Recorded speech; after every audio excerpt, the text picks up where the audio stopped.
கர்த்தருடைய பரிசுத்த நாமத்துக்கு மகிமை உண்டாகட்டும். இந்த மாதத்திலும் கூட கர்த்தர் நமக்கு கொடுத்த ஒரு அருமையான வாக்குத்தத்தம்.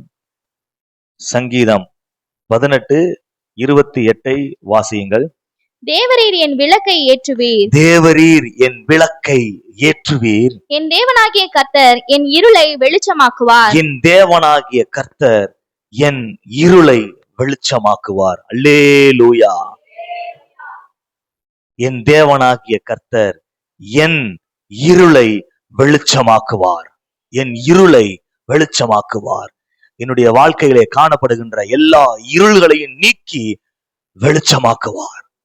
அல்லேலூயா.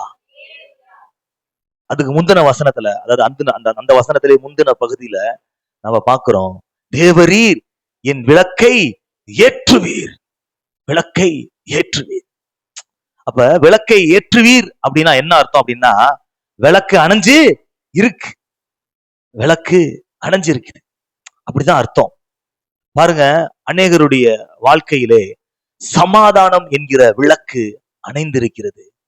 அநேகருடைய வாழ்க்கையிலே சந்தோஷம் என்கிற விளக்கு அணைந்திருக்கிறது.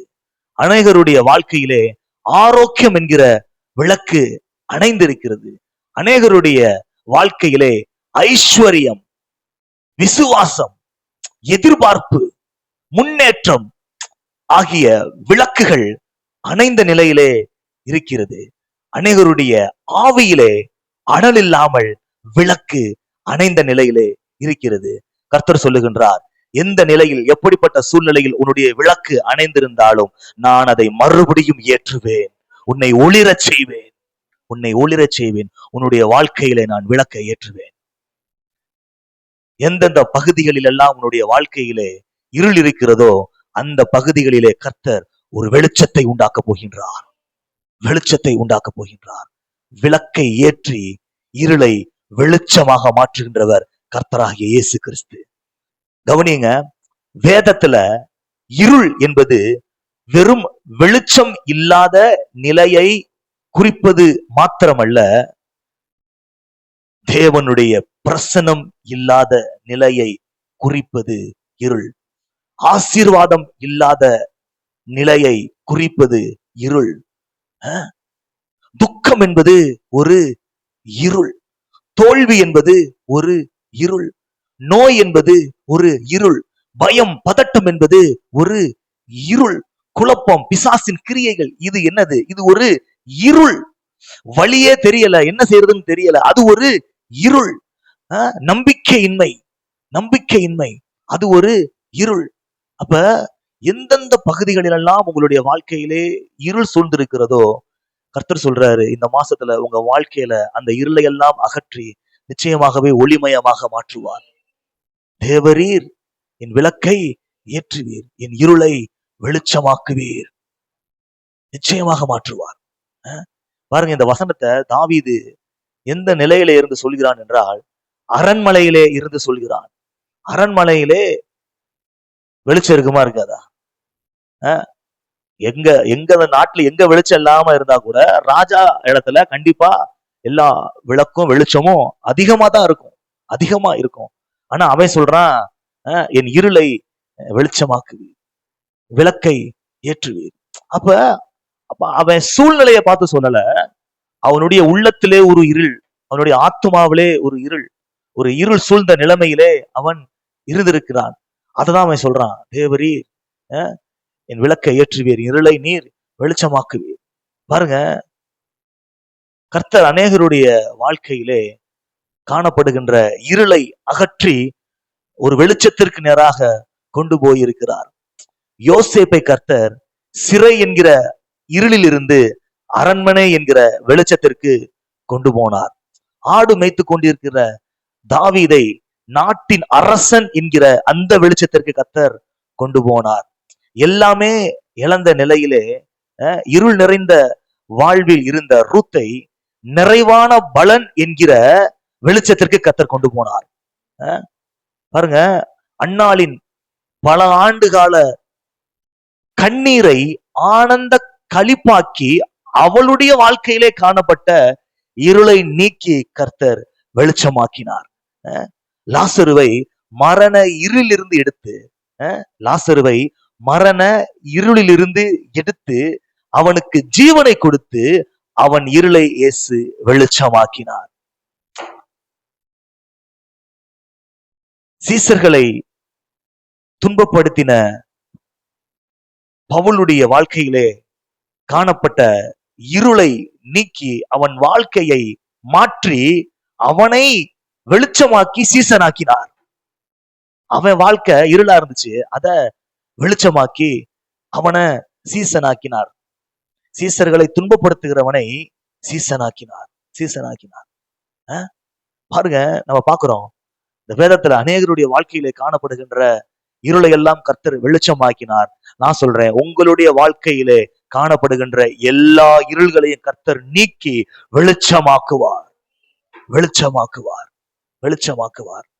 தேவரீர் என் விளக்கை ஏற்றுவீர், என் தேவனாகிய கர்த்தர் என் இருளை வெளிச்சமாக்குவார். 29வது வசனம் சொல்லுது, உம்மாலே நான் ஒரு சேனைக்குள் பாய்வேன், என் தேவனாலே ஒரு மதிலை தாண்டுவேன். அப்ப இருள் இருக்கும் பொழுது பயம் இருந்தது. இருள் விலகி வெளிச்சம் வந்த உடனே துணிச்சல் வந்து விட்டது, தைரியம் வந்து விட்டது. இருளுக்குள்ளே இருக்கும் பொழுது பயம் இருந்துச்சு, இப்ப வெளிச்சத்துக்குள்ளே வந்த உடனே பயம் எல்லாம் நீங்குது.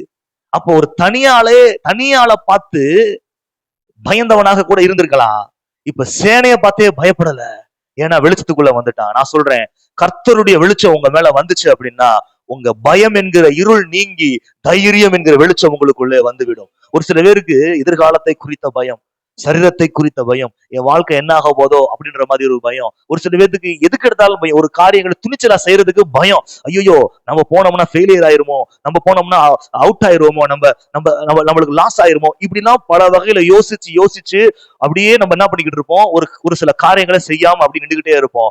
கர்த்தர் இந்த மாசத்துல சொல்றாரு, பயம் என்கிற இருளை நீக்குவேன், நீ துணிச்சலாக சேனைக்குள் பாய், நான் உனக்கு ஜெயத்தை கொடுப்பேன் என்று கர்த்தர் சொல்லுகிறார். உம்மாலே நான் ஒரு சேனைக்குள் பாய்வேன், என் தேவனாலே நான் ஒரு மதிலை தாண்டுவேன்.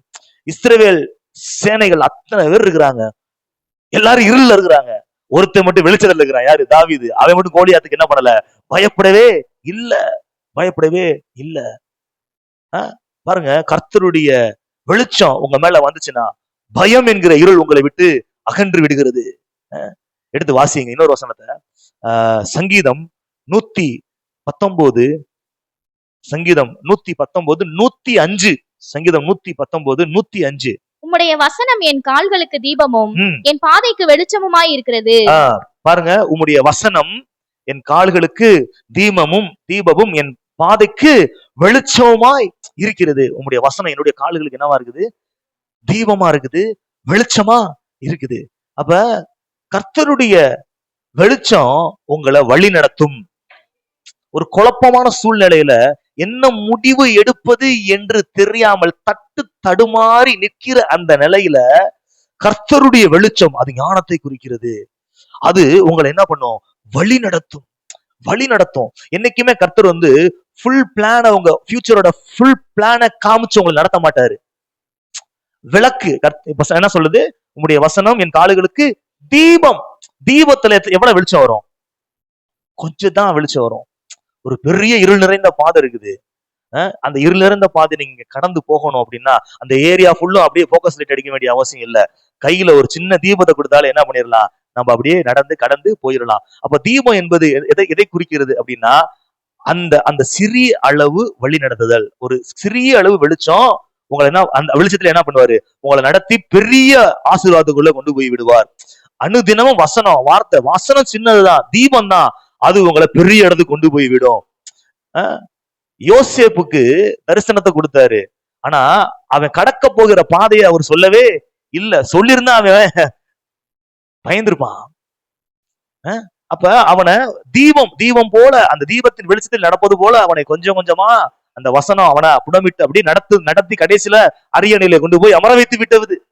அவன் நினைச்சு கூட பார்த்திருக்க மாட்டான், அடிமையா போற தேசத்துக்கு அதிபதி ஆகும் அப்படின்னு சொல்லிட்டு அவன் நினைச்சு கூட பார்த்திருக்கவே மாட்டான். சொல்லியிருந்தா அவனாலே நம்பியிருக்க முடியாது. பாருங்க, அன்றன்றைக்கான வழி நடத்துதலை அன்றன்றைக்கான வெளிச்சத்தை கர்த்தர் உங்களுக்கு ஆலோசனையாக கொடுப்பார். எத்தனை பேர் விசுவாசிக்கிறீங்க? அடுத்து மூன்றாவதாக மீகா எடுத்து வாசியுங்கள். மீகா 7ஆம் அதிகாரம், மீகா 7ஆம் அதிகாரம் 8வது வசனத்தை வாசிங்க. மீகா 7ஆம் அதிகாரம் 8வது வசனம். என் சத்துருவே, எனக்கு விரோதமாய் சந்தோஷப்படாதே.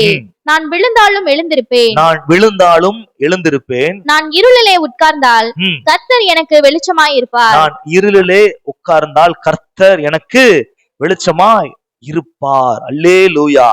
கர்த்தர் உங்களுக்கு வெளிச்சமாய் இருப்பார் என்றால் நீங்கள் விழுந்தாலும் தள்ளுண்டு போக மாட்டீர்கள். விழுந்தா அவ்வளவுதான், முடிஞ்சிச்சு, சாப்டர் க்ளோஸ். அப்படி கிடையாது. கர்த்தர் உங்களை மறுபடியும் எழுந்து நிற்க செய்வார். எழுந்து நிற்க செய்வார். அதாவது சத்துருக்களுக்கு வெட்கத்தை உடுத்து வைப்பார். அவங்க நீங்க விழுந்து போயிருவீங்க, அதோட உங்க கதை முடிஞ்சு போச்சு, இனிமே அவங்க எந்திரிக்கவே முடியாது, அவ்வளவுதான் அப்படின்னு சொல்லிட்டு பாத்துக்கிட்டு இருக்க சமயத்துல கர்த்தருடைய வெளிச்சம் உங்க மேல இருக்கிறதுனால நீங்க மறுபடியும் என்ன பண்ணிடுவீங்க? எழுந்து நிற்பீங்க. நான் விழுந்தாலும் தள்ளுண்டு போவதில்லை.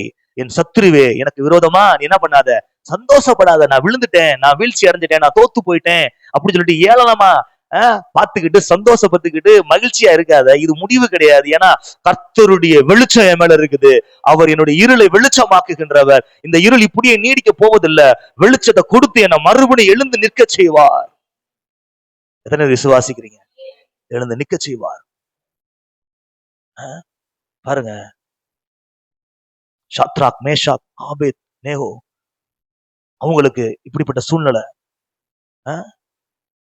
தள்ளி விட்டாங்க. எங்க? எரிகிற அக்னி சூளையில. மற்றவர்களை விட, மற்றவர்களுக்கு போடப்பட்ட அந்த அக்னி சூளையின் அக்னியை விட இவர்களுக்கு 7 மடங்கு அதிகமாக்கப்பட்டு விட்டது. தூக்கி உள்ள போட்டாங்க. ஆனா விழுந்தாலும் தள்ளுண்டு போகவே இல்லை. விழுந்தாலும் எரிக்கிறதற்கு போடப்பட்டாலும் எரிந்து போகவில்லை. போனவர்கள் எரிந்து போனார்கள். கரங்களை தட்டி கர்த்தரை மகிமைப்படுத்துவோம். ஏன்னா அந்த நெருப்பினால் வருகின்ற அந்த வெப்பத்தை விட, அந்த வெளிச்சத்தை விட அக்னிமயமான தேவனே, ஒளிமயமான கர்த்தரே அவர்களுக்குள்ளே இறங்கி அவர்களை பாதுகாத்தார். நாங்கள் விழுந்தாலும் தள்ளுண்டு போவதில்லை. தானியேல் அப்படிதான் தூக்கி சிங்க கவியில போடுறாங்க. ஆனாலும் சிங்கத்தால் அவனை சேதப்படுத்தவே முடியல. விழுந்தாலும் தள்ளுண்டு போகவே இல்லை. சங்கீதக்காரன் சொல்றான், தாவீது, நான் மரண இருளின் பள்ளத்தாக்கில் நடந்தாலும் தேவரீர் என்னோடு கூடவே இருக்கிறீங்க, என் கூட தான் இருக்கிறீங்க. அப்ப நான் என்ன சொல்ல வர்றேன் அப்படின்னா, கர்த்தருடைய வெளிச்சம் உங்க மேல இருக்கும் பொழுது, கர்த்தர் உங்களுடைய இருளை வெளிச்சமாக்கும் பொழுது, உங்கள் சத்துருக்களுக்கு கர்த்தர் வெட்கத்தை உடுத்து வைப்பார். அவங்க நினைச்சது நடக்காது. அவங்க என்ன நினைச்சாங்க? நீங்க நல்லா இருக்க கூடாது, நாசமா போயிடணும், வாழக்கூடாது, அழிஞ்சு போயிடணும், நீங்க விழுந்தே கிடக்கணும், எழுந்திருக்கவே கூடாது, இந்த நிலைமையிலே இருக்கணும், இப்படியே எப்படி பார்த்தனோ அப்படியே தான் வரணும். கொஞ்சம் அப்படி உயர்ந்துட்டீங்கன்னா உங்களுக்கு என்ன ஆயிரும்? கொஞ்சம் உயர்த்த மாட்டாரு கர்த்தர்.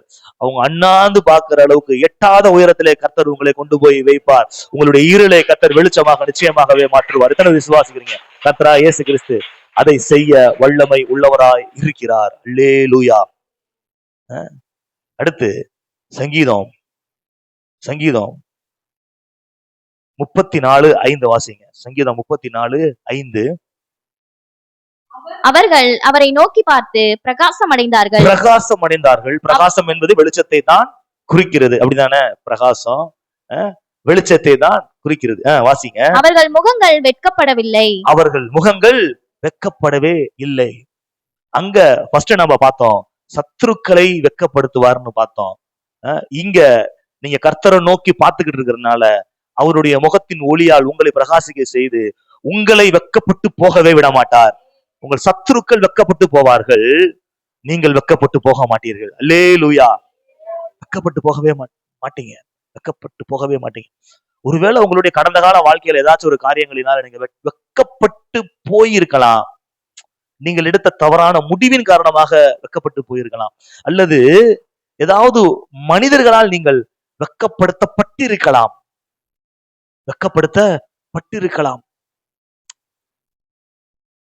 கர்த்தர் சொல்றாரு, அது ஒரு இருள். வெட்கம் என்பது இருள். அந்த இருளையும் நான் நீக்கி ஒளியாக வெளிச்சமாக மாற்றுவேன். இருளை நீக்கி உன்னை வெளிச்சமாக மாற்றுவேன். உங்க வாழ்க்கையில் இருக்கக்கூடிய அந்த வெட்கம் என்கிற அந்த இருளை கர்த்தர் நிச்சயமாகவே நீக்கி வெளிச்சமாக மாற்றுவார். எத்தனை பேர் விசுவாசிக்கிறீங்க? வெக்கம் என்கிற இருளை நீக்கி கீர்த்தியும் புகழ்ச்சியும் என்கிற வெளிச்சத்திற்குள்ளே கர்த்தர் என்னை இந்த மாசத்திலே கொண்டு போவார். வெளிச்சம். பாருங்க, அப்ப நம்ம என்ன செய்யணும்? அவருடைய முகத்தை நோக்கி பார்த்து கொண்டே இருக்க வேண்டும். மனுஷனுடைய முகத்தை நோக்கி பார்த்துக்கிட்டே இருந்தோம் அப்படின்னா இந்த ஆசீர்வாதம் நம்மளுக்கு கிடைக்காது. ஆனா கர்த்தராகிய இயேசு கிறிஸ்துவினுடைய முகத்தை நோக்கி பார்த்து கொண்டே இருந்தீர்கள் என்றால் இந்த ஆசீர்வாதம் கிடைக்காம இருக்காது. அவரை பார்த்துக்கிட்டே இருங்க. அவரையே மனசுல நினைச்சுக்கிட்டே இருங்க. அந்த வசனத்தை தியானிச்சுக்கிட்டே இருங்க. அவரு கூட அதிகமா பேசிக்கிட்டே இருங்க. அதுதான் அவரை நோக்கி பார்ப்பது. நிச்சயமா கர்த்தர் உங்களை வெட்கப்பட்டு போகவே விடமாட்டார். 4வது ஆசீர்வாதம், யோபு 29ஆம் அதிகாரம். யோபு 29ஆம் அதிகாரம் 3வது வசனம். அப்பொழுது அவர் தீபம் என் தலையின் மேல் பிரகாசித்தது. அவர் அருளின வெளிச்சத்தினால் இருளை கடந்து போனேன். எப்பொழுது அவர் தீபம் என் தலையில் மேல் பிரகாசித்தது அப்படின்னு யோபு சொல்றான் அப்படின்னா, அவனுடைய வாழ்க்கையிலே பல கஷ்டங்களையும் நஷ்டங்களையும் அனுபவித்து ஒன்றுமில்லாத நிலைமையிலே, வெறுமையாக்கப்பட்ட நிலைமையிலே தன்னுடைய பிளாஷ்பேக்க சொல்றான். தன்னுடைய முன்னிலைமை என்ன பண்றான் சொல்றான். நான் முன்னாடியே இருந்தேன், அப்ப கர்த்தருடைய தீபம் என் தலை மீது பிரகாசித்தது அப்படின்னு சொல்றான். அப்ப அந்த முன்னிலைமையில அவன் எப்படி இருந்தான் அப்படின்னா, பயங்கர செல்வ சீமானா இருந்தான். அப்ப கர்த்தர் இருளை நீக்கி வெளிச்சமாக்குகின்றார் அப்படின்னா, தரித்திரம் என்கிற இருளை நீக்கி வெளிச்சம் என்கிற ஒரு ஐஸ்வர்யத்திற்குள்ளே கர்த்தர் உங்களை கொண்டு போகின்றார். ஆசீர்வாதம் என்கிற நிலைமைக்கு நேராக கர்த்தர் உங்களை கொண்டு போகின்றார். எத்தனை பேர் நம்புறீங்க? இந்த மாசத்துல இதுவரைக்கும் அனுபவிக்காத ஒரு ஐஸ்வர்ய வாழ்வை கர்த்தர் இந்த மாசத்துல எனக்கு கொடுக்க போகிறார். ஐஸ்வர்ய பெருக்கத்தை கொடுக்க அவர் வல்லமை உள்ளவராக இருக்கிறார். யோபு சொல்றான், யோபு 29:6 பாத்தீங்கன்னா, என் பாதங்களை நான் நெய்யினால் கழுவினேன். பாதத்தை நெய்யினால் கழுவினேன் அப்படின்றான். அப்ப நெய் அவனுக்கு ஒரு பொருட்டாவே இல்ல. நம்மளுக்கு நெய், நம்மளாம் நெய் என்ன பண்றோம்? அளந்து ஊத்துறோம். ஒரு நெய் ரோஸ்ட் போட்டு கொடுமா அப்படின்னா அரை ஸ்பூன் தான் நெய் உள்ள ஒழுகுது. அளந்துதான் என்ன பண்றோம்? நெய்ய ஊத்துறோம். பாருங்க. ஆனா பாருங்க, பாதத்துல கழுவுறானா. அப்ப நெய் அவனுக்கு ஒரு பொருட்டாவே இல்ல. உண்மையிலேயே பாதத்துல கழுவுனானா என்னன்னு தெரியல.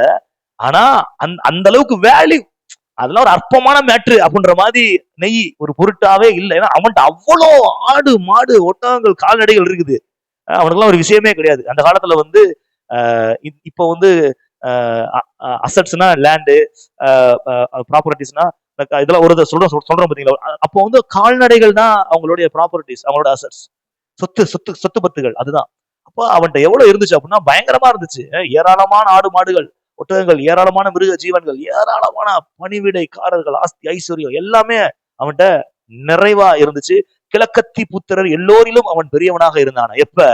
அவருடைய தீபம் அவன் தலை மீது பிரகாசித்த பொழுது. நான் சொல்றேன், இந்த மாசத்துல கர்த்தருடைய தீபம் உங்கள் மீது பிரகாசிப்பதாக. யோபுவை போல கர்த்தர் உங்களையும் எல்லா ஆட்களையும் விட பெரிய ஆட்களாக ஐஸ்வர்யத்திலே மாற்றுவாராக. இயேசு கிறிஸ்துவின் நாமத்தினாலே. பாருங்க, இன்னொரு வசனத்தை வாசிங்க. 5வது ஆசீர்வாதம், இருளை கர்த்தர் நீக்கி வெளிச்சமாக மாற்றினால் அடுத்த ஆசீர்வாதம் என்ன அப்படின்னா, அப்போஸ்தலர் 9ஆம் அதிகாரம் 3வது வசனம். அப்போஸ்தலர் 9:3 வாசிங்க. அப்போஸ்தலர் 9:3. அவன் பிரயாணமாய் போய் தமஸ்குவுக்கு சமீபித்த போது சடிதியிலே வானத்திலிருந்து ஒரு ஒளி அவனை சுற்றி பிரகாசித்தது. வானத்திலிருந்து ஒரு ஒளி அவனை சுற்றி பிரகாசித்தது. இது யாரை குறித்து சொல்லப்பட்டிருக்கிறது அப்படின்னா, அப்போஸ்தலனாகிய பவுலை குறித்து சொல்லப்பட்டிருக்கிறது. எதற்காக இந்த சம்பவம் நடந்துச்சு அப்படின்னா, அவன் தமஸ்குக்கு போய்கிட்டு இருக்கிறான். எதுக்கு அப்படின்னா, சீசர்களை துன்பப்படுத்த, இயேசு கிறிஸ்துவின் சுவிசேஷத்தை பிரசங்கித்து அதன் மூலமாக ரட்சிக்கப்பட்ட இயேசுவின் சீசர்களை துன்பப்படுத்த, சபையை துன்பப்படுத்த, கிறிஸ்தவ மார்க்கத்தை பின்பற்றுகிறவர்களை துக்கப்படுத்த, வேதனைப்படுத்த, தண்டனைக்குட்படுத்த, அவர்களை கொண்டு போய் தேவாலயத்தில் ஒப்படைக்க, நியாயஸ்தானத்துக்கு முன்பாக நிப்பாட்ட, இப்படிப்பட்ட காரியங்களை செய்வதற்காக பிரதான ஆசாரியருடைய கையிலே இருந்து நிருபத்தை வாங்கி கொண்டு தமஸ்குக்கு போறான். அவனோட மிஷனே என்னன்னா, கிறிஸ்தவத்தை ஒழிக்கணும். கிறிஸ்தவத்தை ஒழிக்கணும் அப்படின்றதுக்காண்டி ஆர்டர் வாங்கிட்டு என்ன பண்ணிட்டு இருக்கிறான், போய்கிட்டு இருக்கிறான். போற வழியில கர்த்தருடைய, அவன் இருள்ல இருக்கிறான். அவன் எப்படி இருக்கிறான்? இருள்ல இருக்கிறான். இப்ப கர்த்தருடைய ஒளி அவன் மேல பட்ட உடனே அவன் வெளிச்சமாக்கப்படுறான். அந்த வெளிச்சத்துல அவன் கேரக்டரே மாறிடுது. இப்ப இப்ப சீசர்களை துன்பப்படுத்த சென்றவன் இப்ப சீசனாகவே மாறிட்டான். இயேசு கிறிஸ்துவின் நாமத்தை குறித்து பிரசங்கம் பண்ணக்கூடாது என்று சொல்ல போனவன், அவர்களை தண்டிக்க போனவன், இப்ப அதே இடத்துல இருந்து இயேசு கிறிஸ்துவின் நாமத்தை பிரசங்கம் பண்ணி கொண்டு இருக்கிறான். நான் சொல்றேன், கர்த்தருடைய வெளிச்சம் உங்க மேல பட்டுச்சு அப்படின்னா, அந்த வெளிச்சம் உங்களுக்குள்ள மட்டும் ரட்சிப்பை ஏற்படுத்தினது மட்டுமல்லாமல் உங்களை சுற்றி இருக்கிற ஜனங்களுக்குள்ள அந்த வெளிச்சம் ரட்சிப்பை ஏற்படுத்தும். ரட்சிப்பை நிச்சயமாக ஏற்படுத்தும். கர்த்தராகிய இயேசு கிறிஸ்துவை விசுவாசி, அப்பொழுது நீயும் உன் வீட்டாரும் ரட்சிக்கப்படுவீர்கள். கர்த்தருடைய வெளிச்சம் உங்க மேல பட்டுச்சு அப்படின்னா, அந்த வெளிச்சம், உங்க தேவன் உங்களுடைய இருளை வெளிச்சமாக மாற்றி விட்டார் என்றால், மாத்திட்டாரு, அது இன்னும் பரவ ஆரம்பிக்கும். அநேகருக்குள்ள ஒரு தாக்கத்தை ஏற்படுத்தும். அநேகர் இந்த ரட்சிப்பின் அனுபவத்தை பெற்றுக் கொள்வார்கள். ரட்சிப்பை ருசி பார்க்க ஆரம்பிப்பார்கள். ருசி பார்க்க ஆரம்பிப்பார்கள். பாருங்க, அப்ப அந்த பிரகாசம் அவனுடைய வாழ்க்கையில என்னத்தை கொண்டு வந்துச்சு அப்படின்னா, ஒரு மனமாற்றத்தை கொண்டு வந்துச்சு. நான் சொல்றேன், கர்த்தர் இந்த மாசத்துல ஒரு சில நபர்களுக்கு மனமாற்றத்தை ஏற்படுத்த போகின்றார். பாருங்க, மனமாற்றம் அது பெரிய ஆசீர்வாதத்தை சுதந்திரித்துக் கொள்வதற்கு உங்களை தகுதிப்படுத்துகின்ற ஒரு காரியம். மனமாற்றம் இல்லாமல் பெரிய ஆசீர்வாதத்தை பெற்றுக்கொள்ள முடியாது. மனம் மாற்றப்பட்டால் நீங்கள் ஆசீர்வாதத்தை பெறாமல் இருக்கவே முடியாது. கர்த்தர் நிச்சயமா அந்த உங்க மனசுல காணப்படுகின்ற இருளை வெளிச்சமாக்கி உங்களுக்கு மனம் திருந்துதலை கட்டளையிடுவாராக இயேசுவின் நாமத்தினாலே. ஆமென். இன்னொரு வசனத்தை எடுத்து வாசிங்க. யாத்திராகமம் 10ஆம் அதிகாரம் 23வது வசனம். யாத்திராகமம் 10ஆம் அதிகாரம் 23வது வசனம். 3 நாள் மட்டும் ஒருவரை ஒருவர் காணவும் இல்லை, ஒருவரும் தம்மிடத்தை விட்டு எழுந்திருக்கவும் இல்லை. இஸ்ரவேல் புத்திரர் யாவருக்குமோவெனில் அவர்கள் வாசஸ்தலங்களிலே வெளிச்சம் இருந்தது. அல்லேலூயா. எகிப்திலே நடந்த சம்பவத்தை குறித்து இங்கே எழுதப்பட்டிருக்கிறது. ஒரே எகிப்து தேசத்திலே எகிப்தியர்கள் ஒரு பகுதியிலே இருக்கிறார்கள். இஸ்ரவேல் மக்கள் கோசேன் என்கிற ஒரு பகுதியிலே இருக்கிறார்கள். இங்க வசனம் சொல்கிறது, எத்தனை நாளா? 3 நாளைக்கு தேசமே இருளாயிருச்சு. தேசமே இருளாயிருச்சு. எல்லா பக்கமும் இருள். எகிப்துல வெளிச்சமே இல்ல. ஆனா இங்க வசனம் சொல்லுது, இஸ்ரவேல் புத்திரர் எல்லார் மேலையும், எல்லார் வாசஸ்தலத்திலும் என்ன இருந்துச்சா? வெளிச்சம் இருந்துச்சா. சூரியன் உதிக்குது, ஆனா சூரிய ஒளி அவங்க மேல என்ன பண்ணல? எகிப்தியர் மேல படல. நிலாவோட வெளிச்சம் இருக்குது, அவங்க மேல என்ன பண்ணல? படல. ஆனா இவங்க மேல, இஸ்ரவேல் மக்கள் மேல சூரியன் ஒளியும் இருக்கிறது, நிலா ஒளியும் இருக்கிறது. கர்த்தர் ஒரு வித்தியாசத்தை ஏற்படுத்தினார். என் ஜனத்திற்கு உன் ஜனத்திற்கு வித்தியாசம் உண்டாயிருக்கும்படி செய்வேன்னு அந்த சொன்ன அந்த வார்த்தையின்படி இந்த மாசத்துல கர்த்தர் இருளுக்கும் ஒளிக்குமான வித்தியாசத்தை ஏற்படுத்துவார். இருளின் பிள்ளைகளுக்கும் வெளிச்சத்தின் பிள்ளைகளுக்குமான ஒரு வித்தியாசத்தை நிச்சயமாகவே ஏற்படுத்துவார். நீங்க வேலை செய்யற இடத்துல ஏற்படுத்துவார், நீங்க வாழுகின்ற இடத்துல ஏற்படுத்துவார், உங்க வீட்டு பக்கத்துல ஏற்படுத்துவார், உங்க சூழ்நிலையில ஏற்படுத்துவார். மற்றவர்களுக்கு உங்களுக்கும் உள்ள வித்தியாசத்தை கர்த்தர் நிச்சயமாகவே காண்பித்து உங்கள் இருளை எல்லாம் கர்த்தர் வெளிச்சமாக்குவார். ஒரு வித்தியாசத்தை ஏற்படுத்துவார். அங்கெல்லாம் வாத, இங்க ஒரு வாதையும் இல்ல. அங்கெல்லாம் மரண ஓலம், இங்க நிசப்தம். ஒண்ணுமே நெகட்டிவா எதுவுமே நடக்கல. நான் சொல்றேன், இந்த மாசத்துல கர்த்தர் அப்படிப்பட்ட ஒரு ஆசீர்வாதத்தை உங்கள் வாழ்க்கையிலே கொடுப்பாராக. என் வாழ்க்கையில இந்த மாசத்துல எந்த விதமான நெகட்டிவும் ஏற்பட போறதில்லை கர்த்தாவே. எந்த விதமான விபத்து ஏற்பட போறதில்லை கர்த்தாவே. எந்த விதமான ஒழுங்கினமான காரியங்கள் எங்க வாழ்க்கையில ஏற்பட போறது கிடையாது கர்த்தாவே. நீர் எங்களோடு கூடவே இருக்கிறீர். எங்களுடைய வெளிச்சத்தை பிரகாசிக்க பண்ணுவீர்.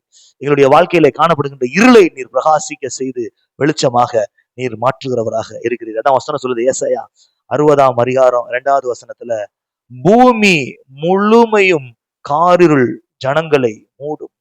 பூமியில இருக்கிற ஜனங்களை எல்லாம் காரிருள் என்ன பண்ணுமா? மூடுமா. ஆனால் கர்த்தர் உன்மேல் உதிப்பார், அவருடைய மகிமை உன்மேல் காணப்படும்.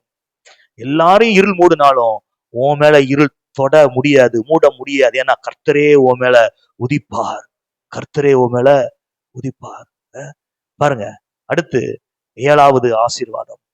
தேவரீர் நம்முடைய வாழ்க்கையிலே காணப்படுகின்ற அந்த இருளை நீக்கி வெளிச்சமாக்கும் பொழுது என்ன நடக்கிறது? 7வது ஆசீர்வாதம், ஏசாயா 60ஆம் அதிகாரம் 3வது வசனத்தை வாசிங்க. 60:3 வாசிங்க. உன் வெளிச்சத்தின் இடத்துக்கு ஜாதிகளும் உதிக்கிற உன் ஒளியின் இடத்திற்கு ராஜாக்களும் நடந்து வருவார்கள். அல்லேலூயா. உன் வெளிச்சத்தினிடத்திற்கு ஜாதிகளும் உதிக்கிற உன் ஒளியினிடத்திற்கு ராஜாக்களும் நடந்து.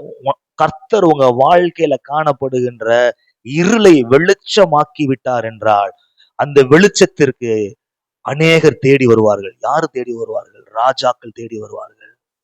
ராஜாக்கள் தேடி வருவார்கள். ஜாதிகள் தேடி வருவார்கள். நீங்க தேடி தேடி சென்றவர்கள் இப்பொழுது உங்களை தேடி வருவார்கள். எத்தனை பேர் விசுவாசிக்கிறீங்க? அதிகாரிகள் தேடி வருவார்கள். ஆர்டர் கொடுக்கறதுக்கு தேடி வருவாங்க. சப்போர்ட் பண்றதுக்கு தேடி வருவாங்க. இதுக்கு முன்னாடி நீங்க அவங்க வாசப்படியில் நின்றுப்பீங்க. இப்ப அவங்க உங்க வாசப்படியில நிற்கும்படியாக கர்த்தர் கிரியை செய்வார். உங்களை தேடி வரும்படியாக அவர் அனுகிரகம் செய்வார். எத்தனை பேர் விசுவாசிக்கிறீங்க? எத்தனை பேர் நம்புறீங்க? பெரிய பெரிய ஆர்டர்ஸ் வரப்போகுது இந்த மாசத்துல. தேடி வரும். எத்தனை பேர் நம்புறீங்க? தேடி வரும். தேவரீர் என்னுடைய இருளை வெளிச்சமாக்குங்க. இப்ப கேளுங்க, கர்த்தாவே என்னுடைய இருளை வெளிச்சமாக்குங்க, என்னுடைய இருளை வெளிச்சமாக்குங்க. நான் தேடி தேடி சென்றேன், என்னை மதிக்கல. இப்ப அவங்க என்னை தேடி வர்ற அளவுக்கு என்னுடைய வெளிச்சத்தை அதிகமாக்குங்க, அதிகமாக்குங்க ஏசப்பா, அதிகமாக்குங்க ஆண்டவரே. அல்லேலூயா. அடுத்து 8வது ஒரு ஆசீர்வாதம். அப்போஸ்தலர் 12ஆம் அதிகாரம். அப்போஸ்தலர் 12ஆம் அதிகாரம் 6, 7 ஆகிய வசனங்களை வாசிங்க. ஏரோது அவனை வெளியே கொண்டு வரும்படி குறித்திருந்த நாளுக்கு முந்தின நாள் ராத்திரியிலே பேதுரு 2 சங்கிலிகளினாலே கட்டப்பட்டு 2 சேவகர் நடுவே நித்திரை பண்ணி கொண்டிருந்தான். காவற்காரரும் கதவுக்கு முன்னிருந்து சிறைச்சாலையை காத்து கொண்டிருந்தார்கள். பூட்டப்பட்ட நிலைமையிலே பேதுரு சிறைச்சாலையிலே அடைக்கப்பட்டிருக்கிறான். அவனுக்கு மரண தண்டனை கொடுக்க வேண்டும் என்று யாரு? ஏரோது தீர்மானித்திருக்கின்றான். இப்படிப்பட்ட நிலைமையில அவன் சிறைச்சாலையில, சிறையிருப்புல, கதவுகள் அடைக்கப்பட்ட நிலைமையில இருக்கிறான். அப்பொழுது கர்த்தருடைய தூதன் அங்கே வந்து நின்றான். அப்பொழுது கர்த்தருடைய தூதன் அங்கே வந்து நின்றான். அறையிலே வெளிச்சம் பிரகாசித்தது. அறையிலே வெளிச்சம் பிரகாசித்தது. ஆசிங்க. அவன் பேதுருவை விழாவிலே தட்டி சீக்கிரமாய் எழுந்திரு என்று அவனை எழுப்பினான். உடனே சங்கிலிகள் அவன் கைகளில் இருந்து விழுந்தது. அல்லேலூயா. கர்த்தருடைய வெளிச்சம் உங்க மேல பிரகாசித்தது என்றால், கர்த்தர் உங்களுடைய வாழ்க்கையிலே காணப்படுகின்ற இருளை வெளிச்சமாக்கினார் என்றால், உங்களை கட்டி இருக்கின்ற சங்கிலிகள் எல்லாம் அருந்து விழுந்து விடும். அல்லேலூயா. சங்கிலி கயிறு கிடையாது. கயிறுல கட்டியிருந்தா ஈஸியா என்ன பண்ணிடலாம்? அறுத்துடலாம், அருந்துரும். ஆனா சங்கிலின்றது ரொம்ப ஸ்ட்ராங்கா இருக்கும், ரொம்ப உறுதியா இருக்கும், ரொம்ப திட்டமா இருக்கும். அவ்வளவு சீக்கிரத்துல அதை என்ன பண்ண முடியாது? அக்க முடியாது, உடைக்க முடியாது. ஆனா இங்க வசனம் சொல்லு, உடனே சங்கிலிகள் அவன் கையில் இருந்து விழுந்துருச்சான். எல்லாமே லூஸ் கனெக்ட் ஆகி என்ன பண்ணிருச்சு? கீழே விழுந்துருச்சான். நான் சொல்றேன், இந்த மாசத்துல பிசாசு கட்டி வைத்திருக்கின்ற அநேக சங்கிலிகளை கர்த்தர் உங்கள் சரீரத்தில் இருந்து அப்படியே விழுந்து போகும்படியாக செய்ய போகின்றார். முற்றிலுமாக விழுந்து போகும்படியாக செய்ய போகின்றார். அப்படிப்பட்ட ஒரு வெளிச்சம் இந்த மாசத்துல உங்க மேல உதிக்க போகுது. எத்தனை பேர் விசுவாசிக்கிறீங்க? நான் நம்புறேன். ஒரு பயங்கரமான ஒரு வெளிச்சம் உங்க மேல உதிக்க போகுது, வரப்போகுது, பரலோகத்திலிருந்து வரப்போகுது. எல்லா சங்கிலிகளும் அப்படியே எல்லாமே கம்ப்ளீட்டா விழப்போகுது, விழப்போகுது. அது மட்டும் கிடையாது. அடுத்து அப்படியே அப்போஸ்தலர் 12லயே 10வது வசனத்தை வாசிங்களேன். அவர்கள் முதலாம் காவலையும் இரண்டாம் காவலையும் கடந்து நகரத்திற்கு போகிற இருப்பு கதவண்டையிலே வந்தபோது, பாருங்க, நகரத்திற்கு போகிற இருப்பு கதவண்டை, பெரிய கதவு வந்தபோது அது தானாய் அவர்களுக்கு திறவுண்டது. கரங்களை தட்டி கர்த்தரை மகிமைப்படுத்துவோம்.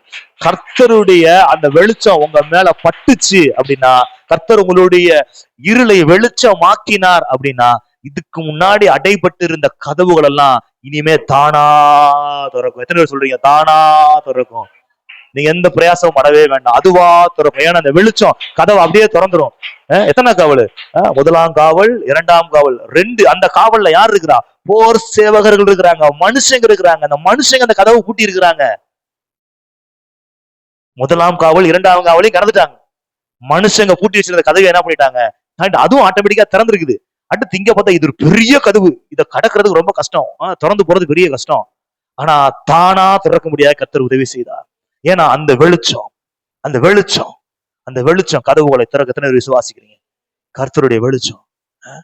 பாருங்க. அப்ப நிச்சயமா இந்த மாசத்துல உங்களுக்கு முன்பதாக அடைக்கப்பட்டிருக்கின்ற கதவுகளை எல்லாம் கர்த்தர் நிச்சயமாகவே தானாக திறக்கும்படியாக செய்வார். கட்டுகள் திறக்கப்படும். இந்த மாசத்துக்கான வாக்குத்தத்தம் என்னன்னா தானா திறக்கும். ஏன்னா தேவனுடைய வெளிச்சம் என் மேல இருக்குது. இன்னும் வெளிச்சமாக்குங்க ஆண்டவரே, இன்னும் வெளிச்சமாக்குங்க ஆண்டவரே என்று நீங்கள் ஜெபிக்க ஆரம்பியுங்கள். அடுத்து அடுத்த ஒரு 9வது ஒரு ஆசீர்வாதம்.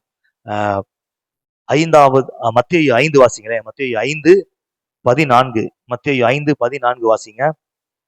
நீங்கள் உலகத்துக்கு வெளிச்சமாய் நீங்கள் இருக்கிறீர்கள். உலகத்திற்கு வெளிச்சமாய் இருக்கிறீர்கள். மலையின் மேல் இருக்கிற பட்டணம் மறைந்திருக்க மாட்டாது. மலை மீது இருக்கிற பட்டணம். கர்த்தர் உங்களை வெளிச்சமாக்கிட்டாரு, கர்த்தர் உங்களுடைய இருளை வெளிச்சமாக்கிட்டாரு அப்படின்னா நீங்க மறைஞ்சிருக்க மாட்டீங்க. சொல்லுங்க, நான் மறைஞ்சிருக்க மாட்டேன், நான் ஒளிஞ்சிருக்க மாட்டேன். கர்த்தர் உங்களை மலை மீது வைப்பாரு. அப்பனா எல்லாரும் பாக்குற மாதிரி வைப்பாரு. இதுக்கு முன்னாடி ஏதோ குண்டா செட்டிக்குள்ளே குதிரை ஓட்டிக்கிட்டு இருக்கிறேன் அப்படி நிலைமையில இருந்திருக்கலாம். அப்படிப்பட்ட நிலைமையில உங்களுடைய காரியங்கள் இருக்கலாம். இப்ப கர்த்தர் உங்களை கிரவுண்ட்ல ஓட வைப்பாரு, எல்லாரும் பாக்குற மாதிரி. ஒரு சில மனிதர்கள் நம்மள மறப்பாங்க. தாவீத மறைச்சது போல. தாவீத தன்னுடைய சொந்த சகோதரர்களும் தகப்பன் என்ன பண்ணாங்க, மறைச்சாங்க. அபிஷேகம் பண்றதுக்கு இவன் சாமுவேல் போகும்போது ஈசா என்ன பண்றான், அவனை கூப்பிடவே இல்லை, கடைசி கூப்பிடவே இல்லை, மறைக்கிறான். ஆனா கர்த்தர் என்ன பண்ணல, இல்ல இவன் மறைக்கிற சாதாரண ஆளு கிடையாது, இவன் மலை மீது இருக்கிற பட்டற, இவன் இஸ்ரவேலுக்கு ராஜாவாக இருக்க வேண்டிய ஆளு, இவனே அன்னைக்கு மறைக்கிற, இவன் வந்தாதான் நான் சாப்பிடுவேன் அப்படின்ற மாதிரி சாமுவேல் என்ன பண்ணிட்டான் சொல்லி இருக்கிறா. பாருங்க, ஒரு சில மனிதர்கள் உங்களுடைய திறமையை மறைக்கலாம். ஒரு சில மனிதர்கள் உங்களுடைய அந்த அறிவை, ஞானத்தை, உங்களுடைய தாளந்துகளை மறைக்கலாம். கர்த்தர் சொல்றாரு, இனிமே மறைக்க முடியாது. என் வெளிச்சம் மேல பட்டுச்சுன்னா நீ பிரகாசிக்க ஆரம்பிச்சிருவ, நீ ஷைன் ஆக ஆரம்பிச்சிருவ, நீ ஒளிரக்கூடியவளாக மாறி விடுவாய். அநேகருடைய கண் உன்னை காணும், உன்னை தேடி வரும். நீ மலை மீது இருக்கிற பட்டணம் போலவே இருப்பாய். அது மறைந்திருக்க மாட்டாது, மறைக்க முடியாது. எத்தனை பேர் சொல்றீங்க, மனுஷங்க என்ன பண்ண முடியாது, மறைக்க முடியாது. ஏன்னா கர்த்தர் என் மேல உதிச்சதுனால, எந்த மனுஷன் என்ன மறைக்க முடியாது. நான் மலை மீது இருக்கிற பட்டணமாய் இருப்பேன். அல்லேலூயா. கர்த்தர் இந்த 9 ஆசீர்வாதங்களை உங்களுடைய வாழ்க்கையிலே கொடுத்து உங்களை ஆசீர்வதிப்பாராக. சரி, அதற்கு முன்பதாக நம்ம வெளிச்சமா கர்த்தர் நம்மளை மாத்திட்டாரு. இன்னும் அதிக வெளிச்சத்துல நம்ம போகணும், அப்படித்தானே? ஒரு சில வாழ்க்கையில ஒரு சில பகுதிகளில் இருள் இருக்குது, அதையும் கர்த்தர் வெளிச்சமாக மாற்றணும். அப்படிதான் நம்ம இங்க வந்திருக்கிறோம். வாக்கு கொடுத்துட்டாரு, நான் கண்டிப்பா மாத்த போறேன், கண்டிப்பா மாத்திருவாரு. அப்ப நம்ம வெளிச்சத்தின் பிள்ளைகளா என்ன பண்ணணும், நடந்து கொள்ள வேண்டும் என்று கர்த்தர் விரும்புகிறார். எடுத்து வாசிங்களேன். எபேசியர் 5ஆம் அதிகாரம். எபேசியர் 5ஆம் அதிகாரம்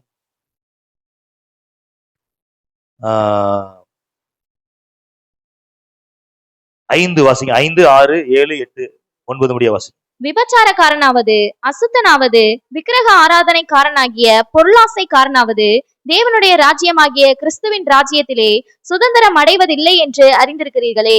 இப்படிப்பட்டவைகளின் நிமித்தமாக கீழ்ப்படியாமின் பிள்ளைகள் மேல் தேவ கோபாக்கினை வருவதால் ஒருவனும் உங்களை வீண் வார்த்தைகளினாலே மோசம் போக்காதபடிக்கு எச்சரிக்கையாயிருங்கள். அவர்களுக்கு பங்காளிகள் ஆகாதிருங்கள். முற்காலத்தில் நீங்கள் அந்தகாரமாய் இருந்தீர்கள். அந்தகாரமாக இருந்தீர்கள் என்றால் மேலே சொல்லப்பட்டிருக்கிறது என்ன? விபச்சாரக்காரன், அசுத்தன், விக்கிரக ஆராதனை, பொருளாசை போன்ற இப்படிப்பட்ட ஒரு அந்தகாரமா நீங்க இருந்தீங்க. இப்பொழுதோ கர்த்தருக்குள் வெளிச்சமாய் இருக்கிறீர்கள். இப்ப நீங்க கர்த்தருக்குள்ள எப்படி இருக்கிறீங்க சொல்லுங்க? நான் கர்த்தருக்குள்ள வெளிச்சமா இருக்கிறேன். வெளிச்சமா இருக்கிறீங்க, ரைட், ஓகே. ஆனா வசனம் சொல்லுது, வெளிச்சத்தின் பிள்ளைகளாய் நடந்து கொள்ளுங்கள். அப்ப வெளிச்சத்தின் பிள்ளைகள் எப்படி நடக்க வேணும் அப்படின்னா, அந்த அந்தகார கிரியைகள் முன்னே சொல்லப்பட்டிருக்குது. என்னது? பரிசுத்தவான்களுக்கு ஏற்றபடி நீங்க 3வது வசனத்தை படிச்சு பாத்தீங்கன்னா, பரிசுத்தவான்களுக்கு ஏற்றபடி வேசித்தனமும் மற்ற அசுத்தமும் பொருளாசையும் இவைகளில் பெயர் முதலாய் உங்களுக்குள்ளே சொல்லப்படவும் கூடாது. அப்படியே வம்பு, புத்தியீனமான பேச்சு, பரிகாசம், இதெல்லாம் என்ன பண்ணக்கூடாது, செய்யாம. அந்தகார கிரியைகளை நாம் என்ன பண்ணக்கூடாது, செய்யாம. அந்தகாரம் என்பது இருளை குறிக்கிறது. இருளின் கிரியைகளை நாம் செய்யாமல் வெளிச்சத்தின் கிரியைகளை செய்கின்ற வெளிச்சத்தின் பிள்ளைகளாக நடந்து கொள்ள வேண்டும் என்று கர்த்தர் நம்ம இடத்தில் எதிர்பார்க்கிறார். நான் சொல்றது உங்களுக்கு புரியுதா? வெளிச்சத்தின் பிள்ளைகளாய் நாம் நடந்து கொள்ள வேண்டும் என்று கர்த்தர் நம்மிடத்திலே எதிர்பார்க்கின்றார். அல்லேலூயா. பாருங்க, டக்கு வாசிப்போம், டைம் இல்ல. சொல்ல வேண்டியதை சொல்லி முடிச்சிடுறேன். அடுத்து நாம் நடக்க வேண்டிய வழி, நம்ம வெளிச்சத்துல எப்படி நிலைச்சு நிக்கணும், இன்னும் நம்மளுக்குள்ள வெளிச்சம் எப்படி அதிகமாகணும் அப்படின்னா கர்த்தர் ஒரு சில ஆலோசனையை சொல்றார். முத சொன்னேன், வெளிச்சத்தின் பிள்ளைகளா நடந்து கொள்ளணும். அடுத்து யோவான் 3ஆம் அதிகாரம், யோவான் 3ஆம் அதிகாரம் 20-21 வாசிக்கணும் வச்சுக்கல. பொல்லாங்கு செய்கிற எவனும் ஒளியை பகைக்கிறான், ஆ. தன் கிரியைகள் கண்டிக்கப்படாதபடிக்கு ஒளியின் இடத்தில் வராதிருக்கிறான். பாருங்க, ஏன் சர்ச்சுக்கு வரமாட்டாங்க, ஏன் ஒளியின் இடத்துக்கு வரமாட்டாங்க அப்படின்னா, அவன் இருளின் கிரியைகளை என்ன பண்ணிட்டு இருக்கிறான், செஞ்சுக்கிட்டு இருக்கிறான். இங்க வந்து உட்கார்ந்தா கண்டிக்கப்படுவான், நீ பண்றது தப்புன்னு கண்டிக்கப்படுவான். அதனால என்ன பண்ண மாட்டான், இயேசுட்ட என்ன பண்ண மாட்டான், வரமாட்டான் அப்படின்னு வசனம் சொல்லுது. வாசிங்க. சத்தியத்தின்படி செய்கிறவனோ சத்தியத்தின்படி செய்கிறவனோ தன் கிரியைகள் தேவனுக்குள்ளாய் செய்யப்படுகிறதென்று ஆ, வெளியாகும்படிக்கு ஒளியின் இடத்தில் வருகிறான் என்றார். பாருங்க, சத்தியத்தின்படி செய்கிறவர்கள் ஒளியின் இடத்திலே வருகிறார்கள், அவங்க வாழ்க்கை ஒளிமயமாக மாறும். அப்ப சத்தியத்தின்படி நாம் செய்கிறவர்களாக இருக்க வேண்டும். ரெட்டை வேடம் போடக்கூடாது, டபுள் ஆக்ஷன்ல என்ன பண்ணக்கூடாது. கர்த்தர்ட்ட ஆலயத்துல வரும்போது அப்படி பவ்யமா ஊஞ்சி வச்சுக்கிட்டு அப்படியே ஆக்ஷனை போட்டுட்டு வெளியில போன பிறகு அப்படி காலை தூக்கி விட்டு அப்படின்ற மாதிரி என்ன பண்ணக்கூடாது, இருக்கக்கூடாது. அந்த சத்தியத்தின்படி நடக்கிறவர்களாக நம்ம என்ன பண்ணணும், இருக்கும்போது டபுள் ஆக்ஷன் பண்ணாம, டபுள் ரோல் பண்ணாம, உங்களோட ரோல் பாசிட்டிவ் ரோல் தான், நெகட்டிவ் ரோல் பண்ணக்கூடாது. அப்படிதானே? தேவனுடைய பிள்ளைகள் என்கிற அந்த நிலைச்சு நிக்கணும். அந்த அந்த நிலையிலேயே நம்ம என்ன எப்படி இருக்கணும், நிலைச்சு நிக்கணும். சரி, அடுத்து 3வது நாம் கடைபிடிக்க வேண்டிய காரியம் 1 யோவான் 2ஆம் அதிகாரம் 2ஆம் அதிகாரம் 9-10 ஆகிய வசனங்களை வாசியுங்கள். ஒளியிலே இருக்கிறேன் என்று சொல்லியும் தன் சகோதரனை பகைக்கிறவன் இதுவரைக்கும் இருளிலே இருக்கிறான். தன் சகோதரனிடத்தில் அன்பு கூறுகிறவன் ஒளியிலே நிலை கொண்டிருக்கிறான், அவனிடத்தில் இடரல் ஒன்றுமில்லை. பாருங்க, நம்ம வெளிச்சத்துல நிலை கொண்டிருக்க வேண்டும், வெளிச்சம் நம்மளுக்குள்ள இன்னும் அதிகமாக பிரகாசிக்க வேண்டும் அப்படின்னா அடுத்த ஒரு ஆலோசனை கர்த்தர் நம்முடைய வாழ்க்கையிலே கொடுத்திருக்கிறார். என்ன அப்படின்னா, அன்பாக நடந்து கொள்ளுங்கள், எல்லோரிடத்திலும் அன்பாக நடந்து கொள்ளுங்கள். நீங்க அன்பா இல்ல அப்படின்னா நீங்க ஒளியில இல்ல. உங்க சகோதரன் இடத்திலே, உங்களுடைய சகோதரியின் இடத்திலே, உங்களை நேசிக்கிற இடத்திலே, உங்களை நேசிக்காத இடத்திலே, உங்களை வாழ்த்துகிறவரிடத்திலே, உங்களை தூற்றுகிறவர் இடத்திலே, எல்லோரு இடத்துல எப்படி இருங்க, அன்பா நடந்து கொள்ளுங்க. அப்ப நீங்க ஒளியில இருக்கிறீங்கன்னு அர்த்தம். பகைக்கிறவர்களுக்கு நன்மை செய்யுங்க, நிந்திக்கிறவர்களுக்காக என்ன பண்ணுங்க, ஜெபம் பண்ணுங்க, உங்களை சபிக்கிறவர்கள் நீங்க என்ன பண்ணுங்க, ஆசீர்வதிங்க. அப்ப நீங்க ஒளியில இருக்கிறீங்க, உங்களுக்குள்ள வெளிச்சம் அதிகமா பிரகாசிச்சுக்கிட்டே இருக்கும். சரி, அடுத்து 4வது ஆலோசனை, கர்த்தர் கொடுக்கின்ற ஆலோசனை.